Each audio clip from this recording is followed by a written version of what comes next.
So sometimes if you're looking at Adobe Pro, it's like it's chopped up. And I was like, maybe I'm making big promises here. Because there's a lot of ums and ahs. Yeah. A lot of dramatic pauses. Oh, I love those. Yeah. So,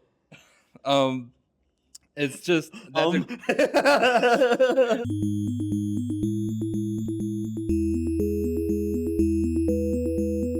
and welcome to another episode of Culture Bytes. I am Jordan Robinson, and today I have with me Cheii Begay. What's good, what's new, what's different? Culture Bytes fandom, man. From across the way, coast to coast, border to border. Indian Nation, where you at? Yes, sir. It's me, the one, the only Mr. Cheii Begay, coming to you live in beautiful Vancouver, BC, across the medicine line. Boy, we are here, man. We are here. And I got the main man, Jordan, who's going to spit some hot fire to me and ask me some questions. We're about to tell you what's good. We're about to tell you what's new. We're about to tell you what's different. Cheii Begay. Dude, one thing I'll do is I'll clear the air. It's been a little bit of time since I've been on here. So I'm Likewise. Jordan Robinson. Likewise. And I'm one of the hosts of Culture Bytes. I am also from Ahousaht Nation in Nuu-chah-nulth Territories and Heshquit. I come from Vancouver Island, and I happen to reside on Squamish, Tsleil-Waututh, and Musqueam territories. And we have a fantastic guest today, and that's just a little bit of protocol. I know you do protocol as well, so yes, feel free to introduce yourself how you feel comfortable. He has fantastic intros. Go ahead. All right. Cheii Begay da Janet ya kinia satana and shlom tahni bashin tasha dashe kapahanta shanale. So those who do not understand the Nebazad language, the Navajo language, in my introduction, I said, hello. My name is Cheii Begay, and I belong to 4 clan groups, and I reside in Red Mesa, Utah. And if we're related some shape, way, or form to one of those clans, let me borrow $5. Hey. But yeah, it's been a minute since I've been on the air too, Jordan. So thank you for bringing me on. Dude. Excited to have this conversation with you, talk a little bit about our youth and the importance of wellness and identity and what we do as Indigenous peoples. Absolutely. And dude, it's so great to have you on the territory. We just happened to catch you at the tail end of a powwow. Yes, sir. What did you think of the powwow up here? Man, BC powwow is rocking, straight jamming, man. Good singing, good dancing, good food, good looking people all the way around. Beautiful people. Yes, sir. Dude, greasy people too. Dude, I was one of those until I got called here. Same. You can see the grease right here on my cheekbones, man. I had to do a paper towel wipe. For real. Just greasy. Just throw it on the pan. Make some bannock greasy. Dude. So we just happened to steal you for a moment before you head back home. Yes, sir. And can we inform people where home is? Yeah, so I come to you by way of the Navajo Nation. That's in the Four Corners region of the beautiful United States of America. Yeah. America. Dude, how often do you get to come up to anywhere like Canada, BC? Man, it's tough to say. Shout outs to all of our Canadian fan base out here across the medicine line. We love you guys. Appreciate you guys. Thank you so much to all your support. Special shout out to Treaty 6. You guys come in clutch every time we post an episode. Dude. So it's been a minute since I've been out here in Canada, especially way out here on the far western side of Canada on the coast. I mean, I was out in Toronto area about 6-7 years ago. Yeah. And then COVID happened, and then we started putting out episodes, and Treaty 6 was like, you guys need to come out here. You know, people from Toronto were like, you guys need to come back. And then people out here in BC were telling me to come over, and Kamloops, and I was like, all right, finally. Just everybody's satisfied. I'll come out here. Yeah. But I know after this episode comes out, I got to come out to Canada more and more and more. Dude, one of the beautiful things I've noticed, especially is like the west the West Coast here has been pretty classic for a long time. But the one thing I noticed in its growing years is a lot more powwow because we have a lot more relatives extending further from home and further. And I guess like you have an understanding of that as a traveler, but it's beautiful to see just anywhere we are. So especially in like an urban center like Vancouver, Indigenous people gather and do powwow, and it's singing and dancing, and really it's community, dude. Absolutely. So how do you feel whenever you go to a gathering like a powwow? You've mentioned to me previously that you're a third generation powwow dancer. So can you take us through what it's like to be invited and to attend an event? What does it take for you to be part of that? So I'll break that into two pieces. So the energy for our celebrations, our powwows, our social gatherings on the reservation and the urban setting is different energies, but they're both healing and both good, and there's a lot of kinship with one another. But so like I was mentioning to you before we started this conversation, was I'm a third generation powwow singer and dancer, and my parents, they actually grew up off reservation in Salt Lake City. That's the northern part of the state of Utah. And my parents, they powwowed in urban areas, urban settings with urban natives, and it was so coming out here to BC this weekend, it wasn't too different because Salt Lake City is like my second home. It's where my parents grew up. So I know being around honking horns and crazy pedestrians and tall buildings is nothing new to me. So coming out here, it was very natural. Just being in a different country, different currency was different, of course. But I mean, it's still the same loving energy that you'd get at the reservation or at the reserve powwows.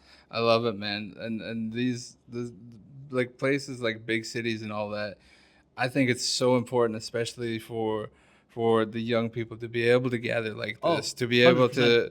to just witness it and be part of it. Absolutely. It feels so. So is there one thing you notice for, it doesn't matter how big or little the event you go to, what is something that you notice everywhere you go when you attend an event like powwow? Again, kinship, camaraderie, food, and laughter, just real raw emotion. That's what I've experienced at all these different celebrations, urban or non-urban, and that's what it's about. Because a lot of our people, some people who aren't who don't come from this way, they get kind of confused and kind of lost in powwow ceremony. Powwow's not ceremony originally. It's a celebration. And even the translation of powwow in many languages, it just translates to dance or celebration, not ceremony. So when it comes to our celebrations, and I know I have a lot of non-natives, they're like, well, you say celebration, what are you celebrating? And it's like, well, some of us were celebrating the long work week. It's the weekend. So we got reason to sing. We have reason to dance. Or we're powwowing in the summertime, and a lot of us have graduated from university, or have promoted in schools. So that's a reason to celebrate. Or just it's another day, and it's another opportunity to sing and dance and to enjoy one another's company and to enjoy the atmosphere. So that's another reason to celebrate. There's so many reasons to celebrate. Absolutely. Every day. When you open your eyes, celebrate. It can get tough out there, and I know things can feel a little unforgiving at times, but I mean, the world changes when you find things to celebrate, dude.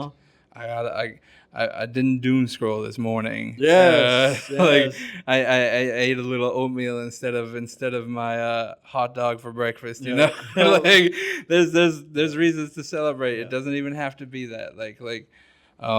I think when it comes to wellness, if you start to celebrate your little victories, you start to notice them more. It's almost like a game of I Spy. If you keep spotting the color green, you're gonna notice it everywhere. But if you participate in celebrating your own little victories and things like that, it's easier to spot. It's easier to find. Mm-hmm. So, what does wellness mean to somebody like you?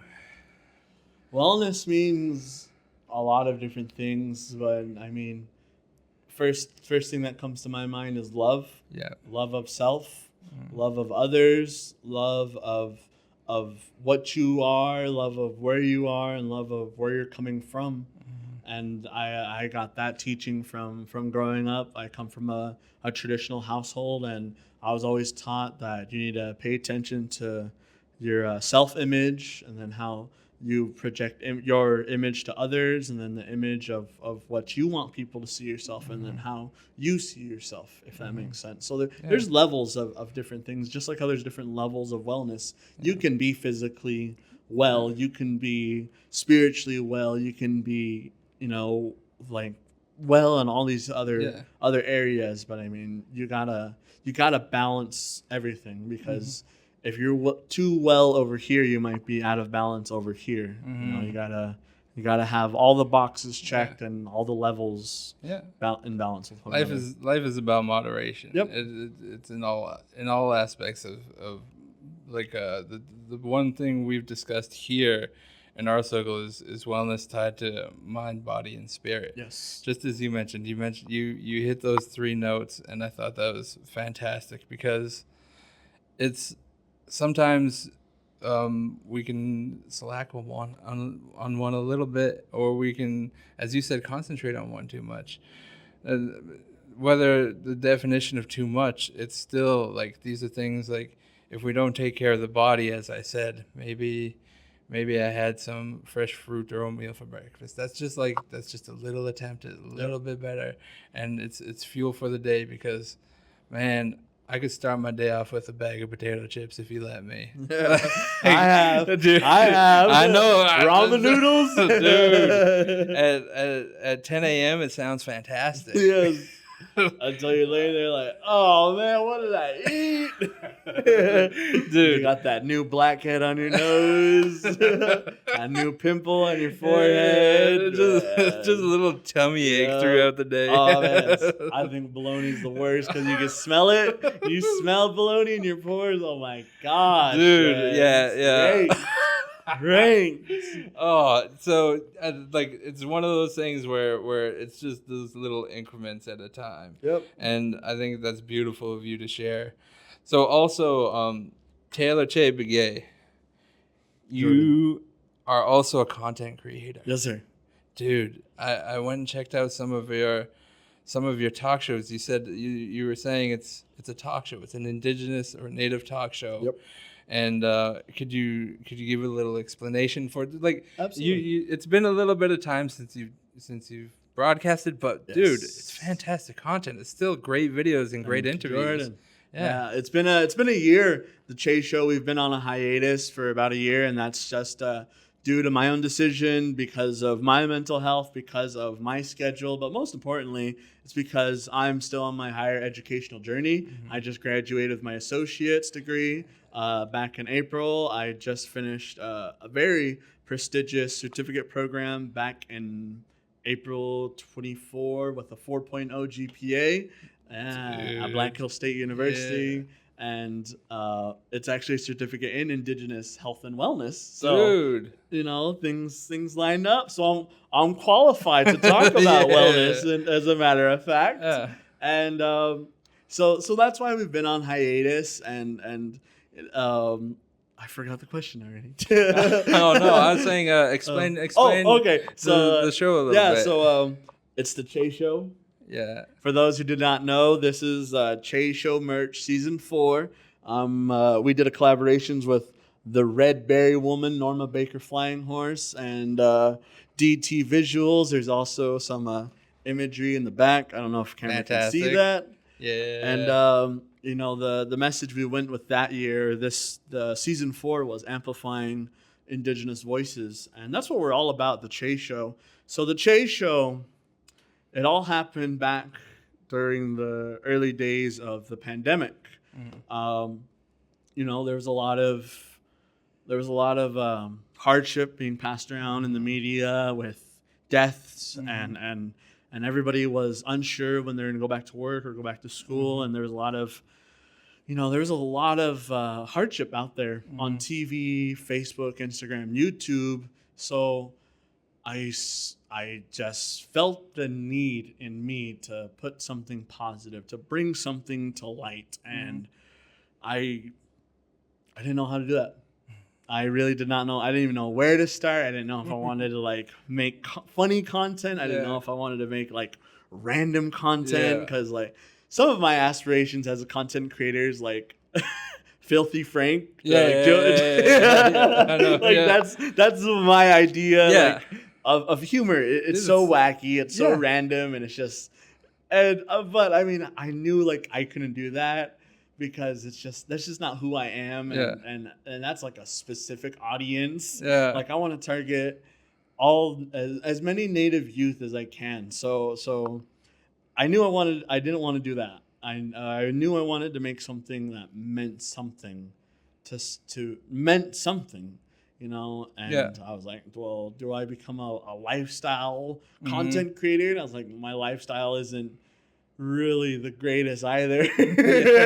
Like at that time, I was a sophomore in high school. I mean, I didn't even have a driver's license, and my GPA was not the greatest either. And I'm born in hardship and struggle, so my home isn't like a big mansion either. So it was a lot of like, what do I want to project out there in the world that I want people to have access to? Because I had to keep thinking about that. Was like, this is the internet. Someone's gonna have access to this. Someone's gonna have access to. They're gonna have a window into my life, and I was just thinking in my mind, what am I gonna do? What am I gonna post? Like, how do I want to project myself out there in the internet? What kind of footprint do I want to leave? And one of my relatives, shout outs to my brother from another mother, Trevor Jim, he reached out to me. He established this cool platform called Hot and Greasy. It was a podcast on the Navajo reservation. It was a bunch of Native youth talking to Native youth about Native youth things. And I was like, boom, that's what I want to do. That's like, just put me in, coach. It clicked. It clicked. And I was like, okay, I'll join what you're doing with the Hot and Greasy podcast.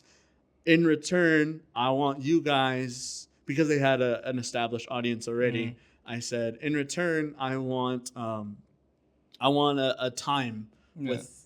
I want my own segment to just post whatever I want to post. And they're like, yeah, that's fine. So I joined the Hot and Greasy podcast team, and we were putting out content for about 3-4 months, and I finally got the green light to put on my own thing. And I was like, man, what am I gonna do? But I already had the name coined as the Cheii Show. Whatever I would have put it there, like, that's what we're gonna do. Awesome. It's all gonna be under the Cheii Show. And I was really thinking about it. I was like, man, you know, there's not really a lot. And I stepped back and I said, there's not really a lot of correct, respectful content out there about Native people, you know, especially when it comes to interviews, because it's one thing for a non-Native to interview a Native person. It's another when it's two Natives having a conversation. You know, there's just a deeper connection, and there's a deeper hit when it comes to certain questions, and you can both talk to each other about specific subject matter, and your audience will understand what you're talking about. And that's what I wanted to tackle, and that's what I wanted to hit. So I was like, I'm going to interview people. I'm going to interview Native influencers. No, better yet, I'm going to interview Native youth influencers. Wow. That's what I'm going to do. And then I came out with my first interview, and it was with Neon Native and Marlon Deschamps. Neon Native is a Native DJ, and Marlon Deschamps is a world-class championship singer. He's sung with he sings with groups like High Noon, Northern Cree. He's a Grammy nominee winner, a NAMI winner, I believe. A well-established, highly sought-after singer in the Pow Wow world. So I was like, that's what I'm going to interview. Yeah. And I started with those guys, and then the next episode was with this young MC from Montana named Vincent Short and a native YouTuber named Devin Kikanasawe. And then from there on, I just kept building and building. But I wanted to go one way, and then Hot and Greasy wanted to go another way. So we parted ways mutually and respectfully, and still much love to the Hot and Greasy family. Always love you guys, shout you guys out as much as possible. And then after that, I just kept building on. Yeah. And now we're here in BC, Vancouver. Man, work takes you far places. Yes, sir. And I love that you acknowledged it's almost a different language when Indigenous folks speak to other Indigenous folks, because a lot of discussions that kind of surround us, meaning like maybe non-Indigenous talking to Indigenous, seems to be about and not for. Yep. It's a very different language when you talk for other Indigenous folks. So if you had other people you wanted to share, like maybe they want to be a TikTok creator, maybe they want to be a YouTuber, maybe they wanted to be anything, what do you feel like would be something to impart for them to create content? I'll give you a little something I think that I always let people know. I always tell them you don't need the high-end equipment. You don't need the thousands of. You could start with a lot of shows I know or I listen to or creators. They started with maybe just the phone. They started with maybe just like minimal. Yep. And so that's where I always start. I always let people know you don't have to have the crazy stuff. So what is something that you would like to share in your discovery of creating content? What is something that you would like maybe a youth to know? I would tell youth that be true to yourself. Mm-hmm. Be true to yourself, and to just do it. Just do it. You don't, like what Jordan was mentioning, you don't need the $1,000 camera with the $2,000 lens and the $500 microphone. I still put Cheii Show content out on my iPhone 12 Pro Max with the wired earbuds that it comes with. Yeah, I miss the wired earphones. That's what I put my content out on. Like that's what I do my recordings. That's what I do my audio in. And I mean, we've been going at it. We have an audience of 1 million people worldwide, and so it's working. Yeah, it's working. Dude. So I mean, that's yeah. I agree with you 100%. Yeah. Just do it and do it with what you have. But also, what I mean by like be true to yourself is, I understand and I know and I acknowledge and I love that I'm Navajo first, and I don't know anything else. I don't want to know anything else. Like, that's who I am. And with that being said, I know what it is to go to ceremony. I know what it is to butcher a sheep. I know what it is to cook on a fire. I know what it is to get up in the morning and go run. And then, of course, because I'm secure in my knowledge and myself, when I go out to these other reservations and reserves and communities and I see how other people live their life, whether they're Cree, Lakota, or Seminole, or any other nation, then I can recognize the similarities in our lifeways. Because I mean, everybody had to get up in the morning at once upon a time to follow the buffalo, or to catch the salmon, or to pick the berries, or to even when it comes down to security of our communities, because we didn't know what direction the cavalry was coming in from, our enemies. So it's just teachings like that. That's what I'm talking about when I say be true to yourself, because no one else can take that away from you. Like one of our past guests on the Cheii Show, his name is Joel Wood. He talked about the importance about language, because when you hear your own language out there, it's a pulse of new life in your body that you can't get anywhere else. Yeah. There's love, there's meaning, there's oomph. And compared to like when you're talking English. Yeah. Yeah. Dude, that's beautiful. That's beautiful. So I love that message. So before you do anything like maybe the Cheii show or before you go out and do um Pow Wow or just exist as you exist, do you have any rituals or ceremonies that you do to ground yourself 100%. beforehand? Yeah? 100%. Is it okay if we share that? Yeah. Like one of the things I always that's been shared on the Cheii show, and I share with people like this, like how you and I are talking, is that what we do doesn't belong to us singular. It doesn't belong to the individual singular. It was an energy. We're just vessels, like this knowledge I'm sharing with you, it's not mine. I can't trademark this, even though that's what the non-natives want you to do.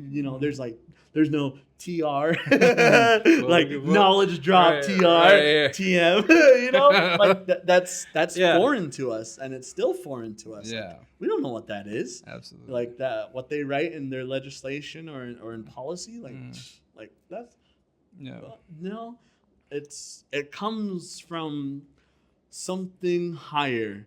And even if you're not religious or you're not spiritual, like if you're more scientific, your science says that energy transfers. It can't be created and it can't be destroyed. It just transfers. Just like if I touch you, that transfer of energy. So whether, you call it the transfer of energy, whether you call it spiritual, the exchange of spiritual or whatever it is, it's true. And we're just vessels for it. So, I allow myself to be that vessel for whatever it is. These words that I'm vocalizing to you, I had to pray about it before I even entered this building. I humbled myself and I talked to the higher beings above, and I said, let's have a good conversation, let's have a good interview, and if this touches somebody or influences somebody, let's hope it influences them in a good way, a positive way. And if I say anything that offends someone out there, then good, because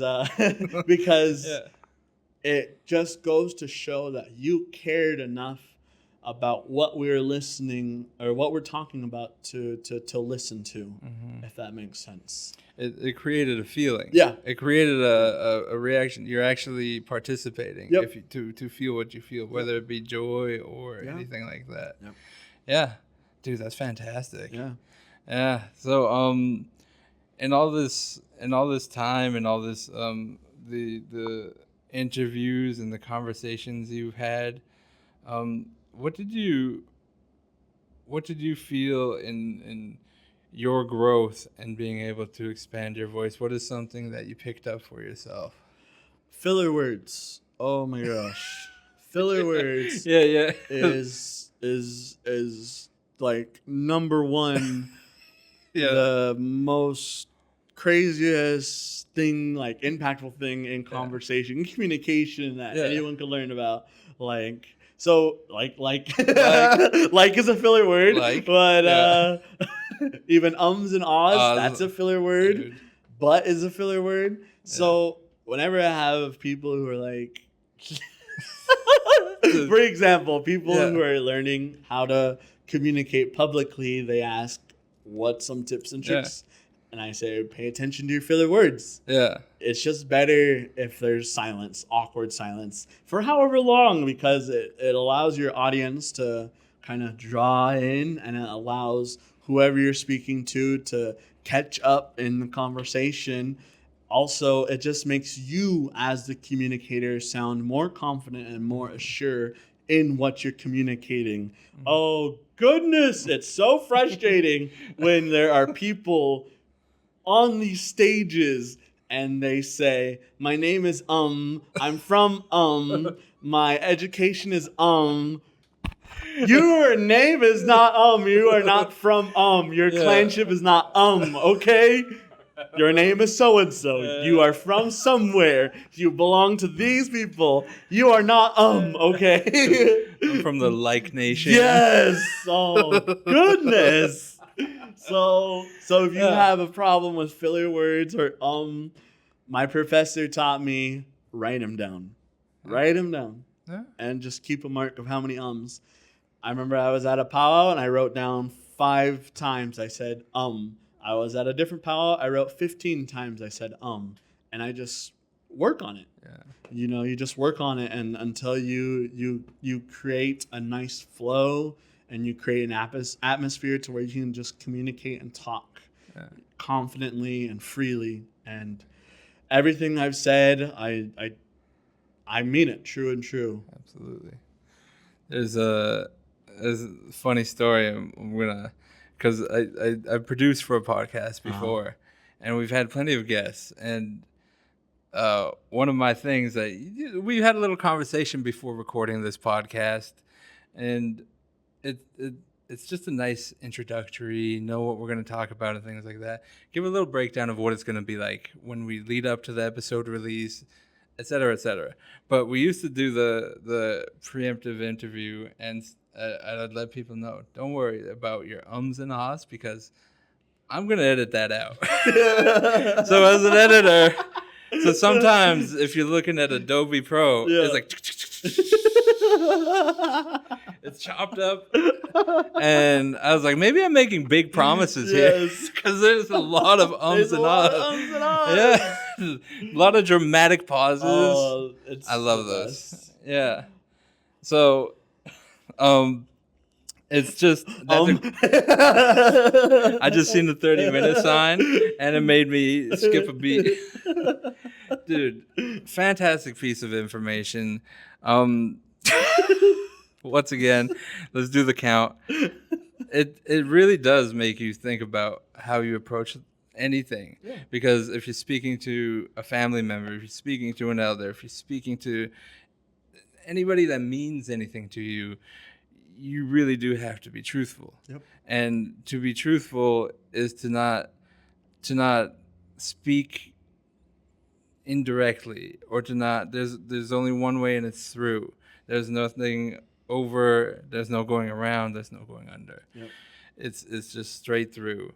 And one of my biggest things is you're supposed to be quiet during when your guest is speaking sometimes, and I just say yeah all the time.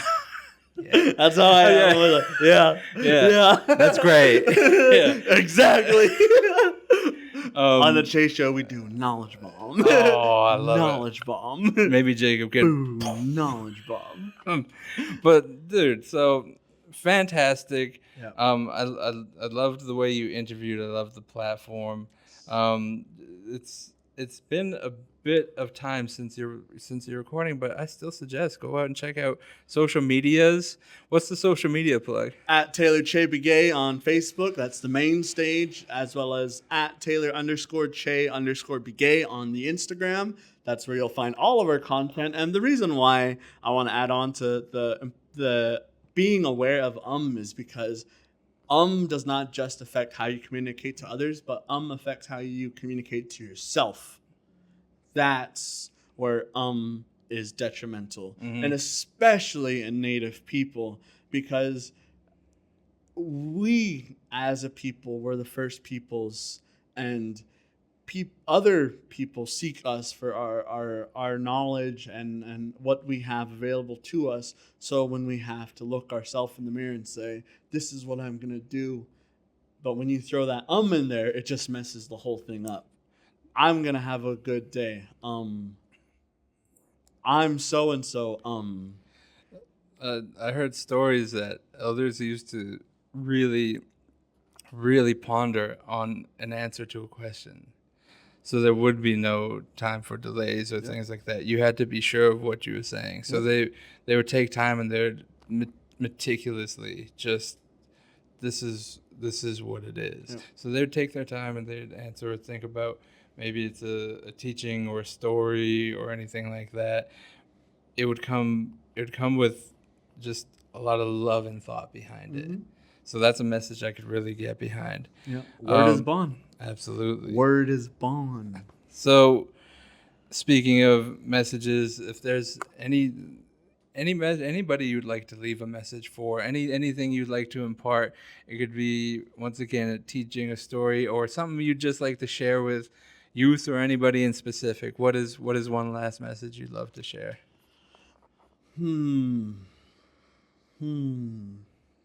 Now I gotta be intentional and meticulous.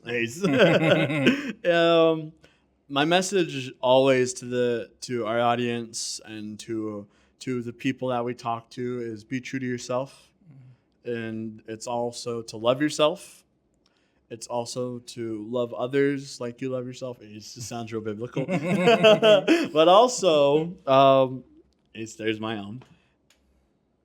What we do at the Cheii Show is we're not telling people or youth what to do or who to be. We're just showing you what's available to you, because that's what I had growing up. I had teachers, artisans, entrepreneurs, politicians, educators in my household every day, and I was told, nephew, if you go to school for X amount of years, you can be qualified to do this. Nephew, if you learn and perfect yourself in this craft, you can be this. Nephew, if you learn how to communicate to others, you can influence them in this way or in that capacity.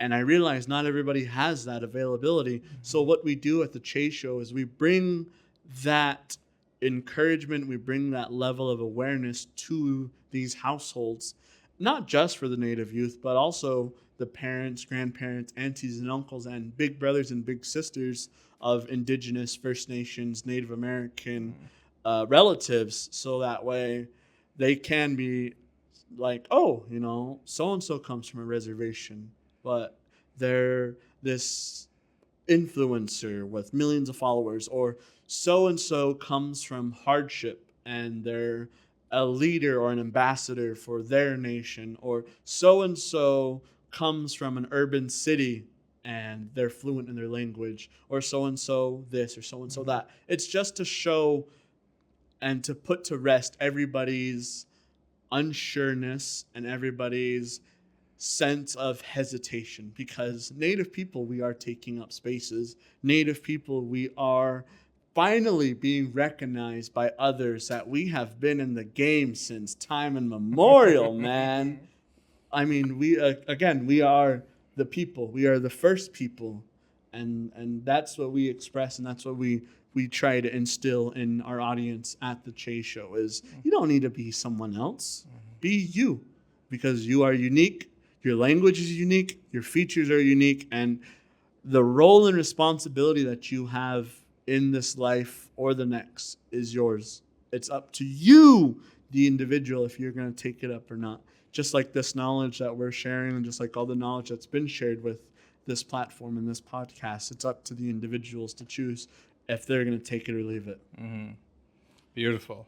Yes. Beautiful. Thank you so much for joining us today, Taylor. Yes, sir. Love what you had to say, and I look forward to meeting you again, friend. Likewise, Jordan. Now, on the Cheii Show, I'm not too sure if you got to that part on the Cheii Show, but at the Cheii Show, we always like to turn to our guests. We always like to turn to the audience at home, and we like to ask this simple question. And I'm going to ask you, Jordan. Mm-hmm. I've asked hundreds of Native influencers, First Nations influencers, global people around the world have had to answer this question I'm about to ask you, Jordan. This is a make or break moment right here. Gotcha. There's been fights in households, governments. Yeah. It's ruined relationships. Okay. Your answer to this, Jordan, is a hot dog a sandwich? Oh, no. No? Why? Because I don't buy hot dogs anywhere else but baseball games, street carts, and everywhere. I don't go for a sandwich. I go for a hot dog. If it's designated to where it goes, I don't find sandwich carts on the street. Okay. I find hot dog carts. And I'm going to take my stance on that. All right. I believe in it. There was no ums or ahs in the singer. There is no. You heard it here, folks. On Culture Bytes, Jordan says a hot dog is not a sandwich. No, sir. No, sir, because it depends on location. Yes. Location. Yes.